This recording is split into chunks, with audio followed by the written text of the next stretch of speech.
കോറോ health കൂട്ടപ്പിരിച്ചുവിടലിലെ മന്ത്രിതല ചർച്ചയിൽ തീരുമാനമായില്ല. ഒത്തുതീർപ്പ് ചർച്ച തുടരും. ഈ മാസം 20-ന് വീണ്ടും ചർച്ച നടക്കും. രാജ്യാന്തര തലത്തിലെ സാമ്പത്തിക പ്രതിസന്ധിയാണ് പിരിച്ചുവിടലിന് നിർബന്ധിതരാക്കിയതെന്നാണ് കോറോ ഹെൽത്തിന്റെ ന്യായീകരണം. എല്ലാ ഒത്തുതീർപ്പ് നിർദ്ദേശങ്ങളും മുന്നോട്ട് വെച്ചുവെന്നും സ്ഥാപനത്തെ നിലനിർത്താൻ എന്ത് സഹായവും ചെയ്യാമെന്ന് അറിയിച്ചുവെന്നും മന്ത്രി ബിന്ദു കൃഷ്ണ പറഞ്ഞു. നിയമ നടപടി സ്വീകരിക്കാൻ നിർബന്ധിതരാകുമെന്ന് കമ്പനിയെ അറിയിച്ചതായും മന്ത്രി വ്യക്തമാക്കി. ഇത്രയും നേരം ഞങ്ങൾ അവരുമായി ചർച്ച നടത്തുകയായിരുന്നു. ഞങ്ങൾ മുന്നോട്ട് വെച്ച നിർദ്ദേശം കേരള സർക്കാർ ഈ സ്ഥാപനത്തെ ഇവിടെ നിലനിർത്തുവാൻ വേണ്ടി എന്ത് സഹായവും ചെയ്തു തരാൻ, എന്ത് ഭൗതിക സാഹചര്യം ഒരുക്കുവാനും തയ്യാറാണ്.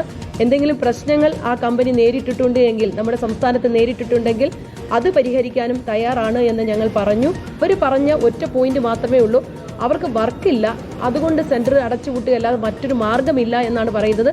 അവസാനം ഞങ്ങളുടെ പ്രപ്പോസൽസ് പറഞ്ഞു, അല്ലെങ്കിൽ ഞങ്ങൾ നിയമ നടപടികൾ എടുക്കാൻ ഫോഴ്സ്ഫുള്ളായി തീരും, ഞങ്ങൾ നിർബന്ധിതരാകും എന്നുവരെ പറഞ്ഞു. അവസാനം ഞങ്ങൾ മുന്നോട്ട് വെച്ച നിർദ്ദേശങ്ങളിൽ അവരുടെ തീരുമാനം അറിയിക്കാൻ വേണ്ടി 20-ാം തീയതി കമ്പനി ഒഫീഷ്യൽസ് നേരിട്ട് കേരളത്തിലെത്താം. ഇനിയിപ്പോൾ കൊച്ചിയിൽ വരാമെങ്കിൽ തിരുവനന്തപുരത്തോ എവിടെ വേണമെങ്കിലും മീറ്റിംഗ് കൺവീൻ ചെയ്യാമെന്ന് ഞങ്ങൾ അറിയിച്ചിട്ടുണ്ട്. സജോ ദേവസ്യ വിവരങ്ങളുമായി. സജോ, ഇപ്പോൾ കമ്പനിയുമായുള്ള ചർച്ചയിൽ എന്തൊക്കെ കാര്യങ്ങളിൽ ഒരു ഒത്തുതീർപ്പുണ്ടായിട്ടുണ്ട്? 20-ാം തീയതി വീണ്ടും ചർച്ച വച്ചിരിക്കുകയാണല്ലോ. സ്മൃതി, തൽക്കാലം പിരിച്ചുവിടപ്പെട്ട ജീവനക്കാർക്ക് ഒരു ആശ്വാസമില്ല എന്നതാണ് ഒരു പ്രധാനപ്പെട്ട കാര്യം. ആദ്യം മുന്നോട്ട് വെച്ചത് പഴയ സ്റ്റാറ്റസ് കോ തുടരാനായിരുന്നു. അത് കഴിയില്ല എന്ന നിലപാടാണ് കമ്പനി സ്വീകരിച്ചത്. അതായത് ജീവനക്കാർക്ക് ഓഫീസിൽ പ്രവേശിച്ച് അവർക്ക് അവിടെ തുടരാനുള്ള സാഹചര്യം അടുത്ത ചർച്ച വരെ, അതായത് 20-ാം തീയതി നിശ്ചയിച്ചിരിക്കുന്ന ചർച്ച വരെ എന്ന നിർദ്ദേശമാണ് മുന്നോട്ട് വെച്ചത്. അത് യഥാർത്ഥത്തിൽ അംഗീകരിക്കപ്പെട്ടിട്ടില്ല. പകരം വീണ്ടും ഒരു പ്രപ്പോസലുമായി കമ്പനി വരട്ടെ, അതിന്റെ അടിസ്ഥാനത്തിൽ ഒരു ചർച്ച കൂടി എന്ന നിലയ്ക്ക്, അതായത് കമ്പനിക്ക് ഒരു തരത്തിലുള്ള പ്രതിസന്ധി കേരളത്തിൽ തുടരുന്നതിന് ഉണ്ടാകാൻ പാടില്ല എന്നതാണ്. അക്കാര്യം ഉറപ്പുവരുത്തും എന്ന് മന്ത്രി അവരെ അറിയിക്കുകയും ചെയ്തു. അപ്പോൾ 20-ാം തീയതി ഒരു പുതിയ പ്രപ്പോസൽ മുന്നോട്ട് വയ്ക്കുകയാണെങ്കിൽ അതിന്റെ അടിസ്ഥാനത്തിൽ ഒരു ചർച്ചയിലേക്ക് പോകാം എന്നതാണ് കമ്പനി പ്രധാനമായും പറഞ്ഞത്. നിലവിലെ മാർക്കറ്റിൽ വലിയ പ്രതിസന്ധിയുണ്ട്, അന്താരാഷ്ട്ര തലത്തിലുണ്ടായ പ്രതിസന്ധിയുണ്ട്. അതിന്റെ അടിസ്ഥാനത്തിൽ അടച്ചുപൂട്ടുകയല്ലാതെ മറ്റു മാർഗ്ഗമില്ല എന്ന നിലപാടാണ് അവർ മുന്നോട്ട് വെച്ചത്. ഇതിനകം നഷ്ടപരിഹാരം ഉൾപ്പെടെയുള്ള കാര്യങ്ങളിലേക്ക് ചർച്ച പോയില്ല. പകരം ഇവിടെ തുടരുക എന്ന നിർദ്ദേശമാണ് മുന്നോട്ട് വെച്ചത്. അതായത് ഇന്ത്യയിലെ മറ്റ് ചിലയിടങ്ങളിൽ അവരുടെ പുതിയ വെർട്ടിക്കലുകൾ വരുന്നുണ്ട്. അപ്പോൾ അങ്ങനെയെങ്കിൽ കേരളത്തിൽ എന്തുകൊണ്ട് തുടർന്നുകൂടാ എന്ന നിർദ്ദേശമാണ് മുന്നോട്ട് വെച്ചത്. അങ്ങനെയല്ലെങ്കിൽ പ്രോസിക്യൂഷൻ നടപടിയിലേക്ക് പോകേണ്ടി വരും. ഇൻഡസ്ട്രിയൽ റിലേഷൻസ് കോഡ് പ്രകാരമാണെങ്കിൽ പോലും മുൻകൂർ നോട്ടീസ് നൽകേണ്ടതാണ്. അത് ഈ കാര്യത്തിൽ ഉണ്ടായിട്ടില്ല.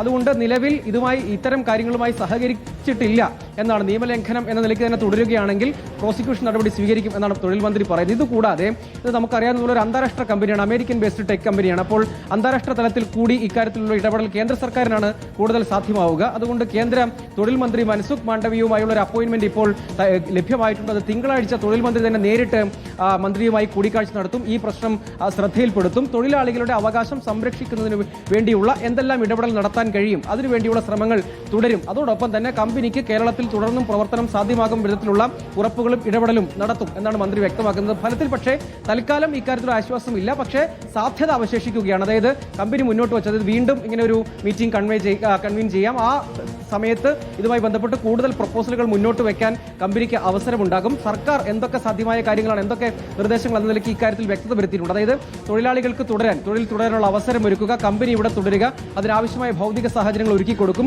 തൊഴിലവകാശങ്ങൾ സംരക്ഷിക്കുക, ഈ കാര്യങ്ങളാണ്. അതായത് അത്തരം നിർദ്ദേശങ്ങളാണ് സർക്കാർ മുന്നോട്ട് വെച്ചത്.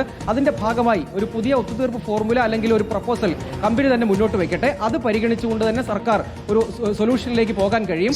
അത് 20-ാം തീയതി ആകട്ടെ. അത് കമ്പനിയുടെ കൂടുതൽ തലപ്പത്തുള്ളവരുമായി ആശയവിനിമയം നടത്തിയതിനു ശേഷം അങ്ങനെ ഒരു പ്രപ്പോസൽ വെക്കാം എന്നാണ് കോറോ ഹെൽത്തിന്റെ പ്രതിനിധികൾ അറിയിച്ചത്.